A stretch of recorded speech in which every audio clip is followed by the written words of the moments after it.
प्रथम महायुतीच्या माध्यमातून इंसुली जिल्हा परिषद आणि इंसुली पंचायत समिती या दोन्ही सीट महायुतीला मिळालेल्या आहेत।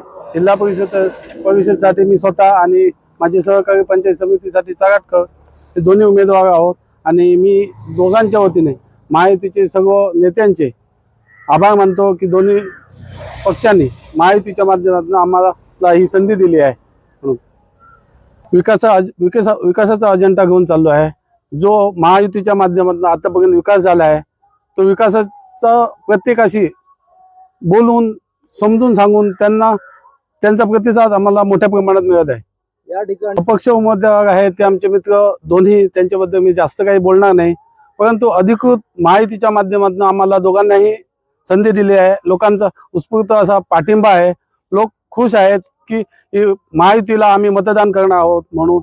आणि अधिकृत हा अधिकृतच असतो, अपक्ष हा कधीही सावंतवाडी तालुक्यात कोणी त्याला थारा दिला नाही, त्याच्यामुळे अपक्षांचा विषय राहणार नाही। 7-9 तारीखला महायुतीचा गुलाल असेल एवढं मी नक्की सांगतो। 100% आमचे मार्गदर्शक बबन राणे साहेब आणि या गावचे प्रथम नागरिक तात्या वेंगुर्लेकर यांच्या माध्यमातून जी विकास कामं झाली आहे त्या विकास कामाच्या माध्यमातून जर बघत गेला तर इंसुलीत 100% आपण 60%च्या वर राहू आणि बाकीचे जे आपण 6 गाव आहेत त्यामध्ये आपण 60% 100% राहू। माहिती असल्यामुळे ते 60% प्लस राहू एवढं नक्की सांगेल।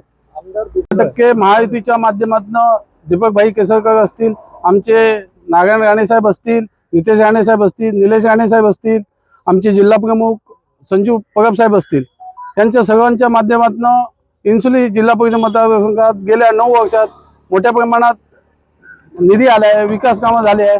ते प्रत्येकाची आम्ही सांगून पटवून देत आहोत आणि त्याचा फायदा आम्हाला नक्की होत आहे।